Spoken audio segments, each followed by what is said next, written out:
What's going on, guys? Welcome to the second episode of Roasting Home Service Business Websites. In this episode, we have water heating experts from Eric. So shout out to him for allowing us to roast his website on public. And if you want your website roasted on a future episode, make sure to comment it down below. That way I can have it ready and good to go. So if we get started, I'm on the homepage right now, and the first thing that comes into my attention is this gray area on the right. And the reason why that's happening is because this image isn't large enough. So you would want to make sure that the band is large enough to be displayed from left to right, because you don't want the user to be focusing their attention in this gray area. You want the user focusing on the call to action and whatever you want them to do. So that would be the first thing I would fix. Now the H1, which is super crucial, the copy can be improved because right now it's saying water heating experts for water heater installation and water heater service in Palm Beach County. It's way too long. Typically, you don't want the H1 to be longer than 10 words. It's not a hard stone rule, but you want to follow that as a general rule. So I would just say like water heating experts in Palm Beach County to make it easier for the user to read. And I like the band on the background. That's definitely something that if you guys can do for your website, that's going to help you to gain trust, gain credibility with the user as soon as they land on the website and see that you're a real business. So that's definitely a plus to have on the background. But it is a bit harder to read the text because it's kind of transparent, the image on the background. So I would definitely add a little bit of a backdrop in order for the text and the copy on this section to be more readable and easy to read for the eye. Now on the call to action, it says get started. I would change that to something more clear, like get a quote, free estimate, because you don't want the user to be confused about anything on the website. You want the user to be clear about what you want them to perform or do. So I would change it to like free estimate or whatever you want. Call now if you don't offer free estimates, and that would definitely help you a ton because this is where the majority of users are going to land, right on the hero section.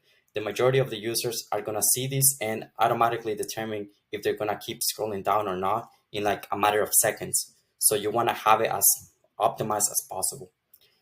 Now, this section is fine. I would move it to the bottom just because I don't want the user to be distracted from this section at the top, which is what I want them to do.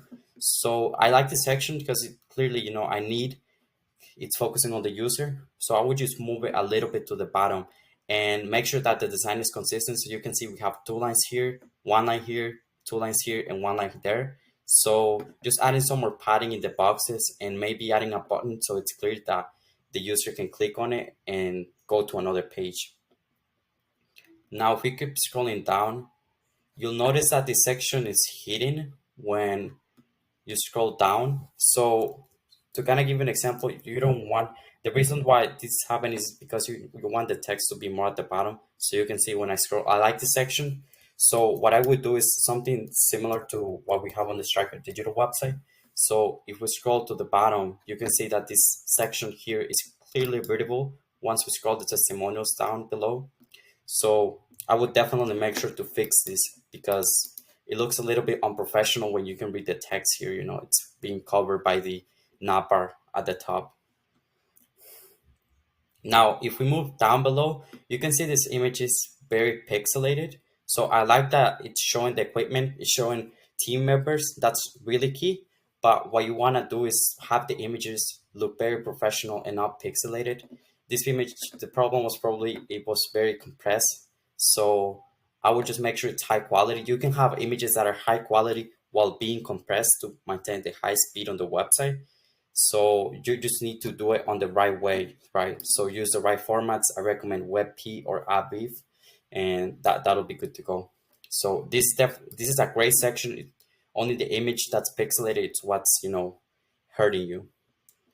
And then on this last section, what I would do is add an image for these blocks because right now it doesn't have anything. So we'll definitely make sure to add an image and then here add a testimonial section to make it easier. So this is the end, and if you enjoy it, make sure to like, subscribe, and looking forward to another episode. Thank you so much for watching.